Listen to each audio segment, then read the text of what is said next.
Hey guys, welcome to my YouTube channel. So welcome to my YouTube channel of Ninsman Yai. I hope that you guys are good. So you guys are well. So be ready for the video. Click on click on something and just be ready for my video. Yeah, in it.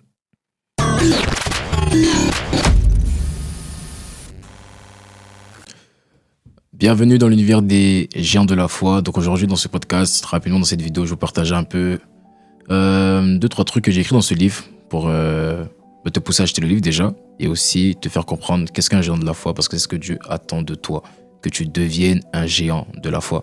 Alors dans un des livres que j'ai écrit dernièrement qui est sorti, il y a APVCR, le secret des gens de la foi. Tous ceux qui ont vu le titre m'ont posé la question, mais ça symbolise quoi APVCR? APVCR. Et au-delà de la lecture, j'ai voulu juste faire cette vidéo pour expliquer en profondeur c'est quoi APVCR. Alors il faut comprendre une chose, c'est que dans la parole de Dieu, notamment dans la Bible, lorsque vous lisez Hébreux 11 par exemple, vous allez voir que Hébreux 11 en fait est l'histoire de tous les géants de la foi. On vous dit par la foi Abel, par la foi Abraham, par la foi Noé, par la foi Moïse. Et ce livre en fait notifie en fait comment est-ce que ces généraux de la foi, ces géants de la foi ont fait pour parvenir en fait à cette dimension en fait. Parce que sur la terre, il y a différents moyens d'opérer dans le surnaturel. Il y a 3 moyens d'opérer dans le surnaturel. Et un des moyens d'opérer dans le surnaturel, c'est la foi. On opère par la foi. Les chrétiens, toutes les religions, même des personnes qui ne sont pas forcément en Christ, peuvent opérer par la foi. La foi déplace les montagnes, la foi pousse à faire des exploits. Quand vous regardez des gens, par exemple, qui ont battu des records comme Usain Bolt, par exemple, c'est des personnes qui, dès leur enfance, avaient foi qu'ils allaient arriver à faire des exploits. Donc la foi est un grand moyen pour faire des exploits, est un grand moyen pour atteindre des choses incroyables sur la terre.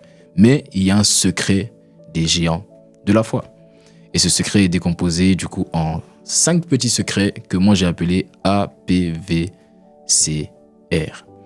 Quel est le symbole de A? A, ça symbolise quoi? A, c'est le mot apercevoir. Un géant de la foi doit commencer par apercevoir quelque chose. Dans apercevoir, dans le verbe apercevoir, il y a aperçu et il y a voir. La notion de apercevoir, c'est voir, mais voir un aperçu de là où j'ai envie d'être. Beaucoup de personnes veulent se voir être des grandes personnes utilisées par Dieu, des généraux de Dieu, des grands prophètes, des grands apôtres, peu importe. Mais avant que cela arrive à manifestation, tu dois d'abord l'apercevoir, c'est-à-dire avoir un aperçu de là où est-ce que Dieu veut t'amener. Mais généralement, en ce qui concerne l'aperçu, c'est Dieu qui te le communique. C'est pas toi qui le vois, c'est Dieu qui te le communique. C'est ce qu'on appelle l'appel. Une personne commence sa vie et automatiquement, elle a un aperçu de là où est-ce qu'elle va terminer sa vie. Et ce qui s'est passé avec Moïse sur le mont Sinaï, il a eu comme une vision où il a vu un buisson ardent, comme un aperçu. Lui-même ne comprenait pas en réalité ce qui se passait. Et généralement, c'est comme ça que l'appel de Dieu sonne dans les cœurs. Ça vient comme un aperçu. Tu te vois juste, tu as une vision par exemple, un songe, peu importe, où tu te vois juste en train de bouleverser ta génération, tu te vois en train de faire des croisades, tu te vois en train de signer des contrats, mais tu n'as pas réellement le sens profond de la vision, ce qu'on appelle un aperçu. C'est ce que Joseph a vécu. Il a eu un songe où il a vu la lune et le soleil et 11 étoiles se prosterner devant lui. Il ne comprenait pas le songe, mais il a eu un aperçu. Et ce songe, en fait, lui révélait qu'il y avait des grandes choses pour lui. Donc, dans la notion de apercevoir, c'est la notion de capter les signaux que Dieu te donne concernant ta destinée, concernant ton appel. Mais ça ne s'arrête pas là. Parce que après apercevoir, il y a le deuxième mot, c'est percevoir. Dans percevoir, il y a percer et il y a voir. Aperçu et voir, c'est apercevoir. Percer et voir, c'est-à-dire c'est prendre l'aperçu et c'est d'essayer de percer dans ce que j'ai vu dans l'aperçu. Je m'explique. Par exemple, tu as une vision dans laquelle Dieu te fait grâce de te voir en train de prêcher l'évangile dans un stade. Ça, c'est apercevoir. Tu as eu un aperçu. Mais dans cette vision, tu ne sais pas c'est en quelle année. Tu ne sais pas c'est de quel stade. Tu ne sais pas comment ça va se faire. Mais tu dois être en mesure de percevoir cela. Alors, comment est-ce que ça marche? C'est que même si tu ne connais pas le stade, même si tu ne connais pas l'année, même si tu ne sais pas comment cela se fera-t-il, mais au moins tu sais que tu te vois prêcher l'évangile. En fait, percevoir, en fait, c'est tout simplement en fait prendre ce qui est logique et garder à cœur ce qui est logique et en fait éloigner ce dont j'ai pas la réponse. C'est exactement ce que Marie a fait lorsque l'ange s'est présenté à elle. Elle a répondu en fait en posant la question, mais comment cela se fera-t-il? Et l'ange lui a répondu, il a dit, la puissance du Très-Haut viendra sur toi, te recouvrira son ombre, et l'enfant que tu porteras sera un saint enfant. Elle ne comprenait pas tout, mais elle s'est rendue compte que même si je ne comprends pas tout, il y a une chose que je comprends, c'est que je serai enceinte, et l'enfant qui va sortir de moi sera appelé tout simplement Jésus. Donc en percevoir, On décide d'enlever ce qui est flou et de se concentrer sur ce qui est clair. Une grande vision, tu prêches l'évangile. Une grande vision, tu signes des contrats. Une grande vision où tu te vois en train de diriger des millions de personnes et tu ne comprends pas parce que tu sais pas c'est en quelle année, tu sais pas comment ça va se faire, tu sais pas quel prix tu devras payer, peu importe, tu sais pas. Mais au moins, il y a une chose qui est claire, c'est que tu te vois diriger des gens, c'est que tu te vois signer des contrats, ça veut dire que tu es sûrement appelé dans le domaine de l'économie, c'est que tu te vois en train de remplir des stades, donc ça veut dire que tu dois prêcher l'évangile. En fait, dès lors que tu captes ce qui est logique, tu dois te concentrer dessus. C'est ce qu'on appelle percevoir. Et dans la notion de percevoir, c'est là que la notion de la fidélité commence. Parce que quand j'arrive à percevoir ce que Dieu veut pour moi dans la simplicité, alors je me consacre dessus. J'ai décidé de faire ça et d'avancer dessus, même sans comprendre le chemin que ça va prendre, mais je décide tout simplement de me consacrer dessus. Maintenant, après avoir perçu, c'est-à-dire après avoir percé la vision, Dieu m'a donné un aperçu, maintenant j'ai percé la vision, je vais maintenant aller au troisième mot, c'est-à-dire voir. Mais la notion de voir, c'est très important parce que la notion de voir dépend de toi. Vous allez regarder, quand Dieu appelle Abraham, il lui pose la question, qu'est-ce que tu vois? Regarde le ciel, qu'est-ce que tu vois? Et Abraham lui a répondu, il a dit, mais moi je vois les étoiles du ciel et le sable de la mer. Et Dieu lui a dit, telle sera ta postérité. Dans la notion de voir, ça ne dépend pas de Dieu, ça dépend de toi. Beaucoup de personnes, Dieu les a appelées, Dieu leur a dit, tu vas faire des grandes choses pour moi. Mais en fait, ils n'ont pas été capables de faire des grandes choses pour Dieu sur la terre parce que leur vision était trop limitée. Tu peux te voir en train de prêcher dans un stade et dire oui, Dieu va m'utiliser grandement, mais tout va dépendre en fait de jusqu'à où tu penses que Dieu peut t'utiliser. Quand je pense à des hommes généralement comme mon père spirituel, l'apôtre Yvan Castanou, c'est pas le premier appelé dans la francophonie. Mais je pense que là où son appel a été différent, c'est que lui a vu que Dieu pouvait l'utiliser jusqu'au bout de la francophonie. Ainsi, Dieu peut appeler deux personnes, leur dire que je vais me servir de toi, je vais t'utiliser pour bouleverser ta génération, et un va dire Amen et va se voir juste bouleverser son quartier, un autre va dire Amen et va se voir bouleverser tout un continent jusqu'aux extrémités de la terre.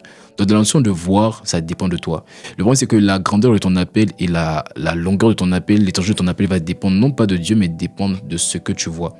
C'est ce qu'on appelle l'élection. Il dit beaucoup sont appelés, mais très peu sont élus. Ça dépend de toi. Dieu va t'appeler comme il appelle tout le monde à faire la même tâche, à poser les mêmes actions, dans le même appel que toi, dans la même sphère d'influence que toi, mais l'impact que tu auras, ça dépend de toi. C'est ce qu'on appelle voir. Jusqu'à où es-tu prêt à voir? C'est une question que Dieu a posée à beaucoup de gens de la foi dans la parole de Dieu. Il a dit, qu'est-ce que tu vois, fils de l'homme? Qu'est-ce que tu vois, fils de l'homme? Qu'est-ce que tu vois? Dieu t'appelle, mais il te pose la question, jusqu'à où tu me vois opérer avec toi? Et plus tu te vois loin, plus tu iras loin. Et quatrième mot, c'est concevoir. Parce que quand j'ai vu, c'est bien, mais encore faut-il que ce que j'ai vu dans le spirituel parvienne dans le physique. C'est ça qu'on parle de concevoir. Pour comprendre la notion de concevoir, il faut comprendre la notion d'une relation intime entre un époux et une épouse. Parce que concevoir, ça ramène à la notion d'enfant. Mais l'enfant, c'est la finalité d'une relation intime entre un époux et une épouse. Pour concevoir, il faut d'abord qu'il y ait relation intime. Ce qui fait qu'il y a relation intime, c'est un désir. C'est un désir. Une des particularités des gens de la foi, c'est qu'ils désiraient parvenir à l'exaucement des promesses de Dieu pour leur vie. C'est pas seulement qu'ils y pensaient, c'est qu'ils désiraient voir Dieu les utiliser. Ils désiraient voir Dieu accomplir les promesses. Et je me suis posé la question, quels sont les moyens? De toute façon, tu achèteras le livre, tu comprendras. Mais je me suis posé la question, quels sont les moyens qui peuvent susciter en nous un désir? Et je me suis rendu compte qu'un des moyens qui suscite en nous un désir, c'est le plaisir. C'est le plaisir de la conscience du plaisir d'un époux vis-à-vis de son épouse qui le pousse à désirer son épouse. La notion du plaisir. Beaucoup de personnes, des gens même comme Abraham, avaient le désir d'avoir Isaac à cause du plaisir d'avoir une postérité, le plaisir d'avoir un héritier. Lorsque tu comprends la notion du plaisir dans les promesses de Dieu, ça va susciter en toi facilement un désir. Mais le désir, c'est pas tout. Le désir va amener justement à une relation intime. Maintenant, quand la grossesse est en marche, il faut préserver la grossesse. Donc, pendant tout le temps de la grossesse, il y a un temps où va arriver des contractions. Et là, la femme, généralement, va commencer à vivre ce qu'on appelle les douleurs de l'enfantement. Et c'est là que l'apôtre Paul compare les douleurs de l'enfantement à un type de prière. Donc, pour concevoir souvent les promesses de Dieu, tu vas arriver à ce qu'on appelle les douleurs de l'enfantement. Et dans les douleurs de l'enfantement, ce qu'on appelle la prière d'intercession, pour demander à Dieu l'accomplissement de l'héritage. C'est là que les gens de la foi combattent dans l'arène. C'est là qu'ils voient les promesses et qu'ils disent à Dieu, ah non, tu dois accomplir ce que tu as dit. Tu dois accomplir ce que tu as dit. C'est là qu'on appelle les douleurs de l'enfantement. C'est des gens comme Jabez. Il a dit, si tu me bénis, si tu étends mes limites, c'est là qu'on appelle le combat. C'est là que Jacob a dit, je te laisserai pas partir tant que tu m'es béni. Et l'ange l'a béni, l'a appelé Israël. C'est là qu'on parle de concevoir. On appelle ça la prière d'intercession, les douleurs de l'enfantement. Et quand tu as conçu, maintenant, normalement, tu es censé arriver au 5e mot qui est recevoir. Beaucoup de personnes ont reçu, mais ne voient pas ce qu'ils ont reçu parce qu'en fait, quand tu as reçu, tu l'as reçu dans le monde spirituel. Mais il faut que ce que tu aies reçu dans le monde spirituel parvienne au monde visible, au monde naturel. Et c'est là que beaucoup ont du mal, après concevoir et à recevoir. Il y a plusieurs principes dans la notion de recevoir. Donc je t'invite déjà à acheter le livre. Mais un des principes, c'est que je ne peux te remettre une chose de moi-même si toi et moi, on n'est pas au même endroit. Ainsi, beaucoup de personnes, Dieu les cherche pour leur donner ce qu'il a promis, mais ils ne les trouvent pas parce qu'ils n'ont pas un point de rendez-vous. Ils ne se sont pas donné un point de rendez-vous là où ils peuvent se croiser et là où Dieu peut donner ce qu'il doit donner et que la transaction ait lieu. Et ce point de rendez-vous, c'est l'intimité avec Dieu. C'est ce qu'on appelle la chambre, là où le Père est et là où le Père voit. Donc tu vois qu'il y a plein de principes pour que tu deviennes un géant de la foi. Tu dois apercevoir, tu dois percevoir, tu dois voir, tu dois concevoir et tu dois recevoir. Et quand tu reçois maintenant, tu verras que ce que tu as reçu spirituellement va parvenir à la réalité. Ça sera visible aux yeux de tous et c'est là qu'on dira de toi que tu es un géant de la foi. Donc ma prière pour toi, c'est que ayant compris avec le peu que j'ai partagé les différents principes qui font de quelqu'un un géant de la foi, que tu deviennes un géant de la foi et que ton époque et ta génération reconnaissent véritablement que tu es un géant de la foi, que tu es une géante de la foi. Au nom de Jésus. Amen. Alors si tu as apprécié cette vidéo, n'hésite pas à t'abonner, partage le lien de la vidéo, like, laisse un commentaire, tu vas prouver encore une fois que tu es vraiment un géant de la foi. Hey! My God! Tu peux pas faire ça? Si, c'est ma page. C'est ma page. Mais c'est ma page. C'est ma page. Out. Tu peux mettre. Non, t'inquiète, il a même pas fermé la porte. T'inquiète.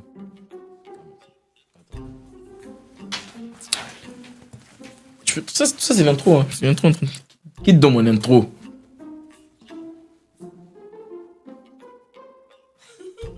J'aime pas.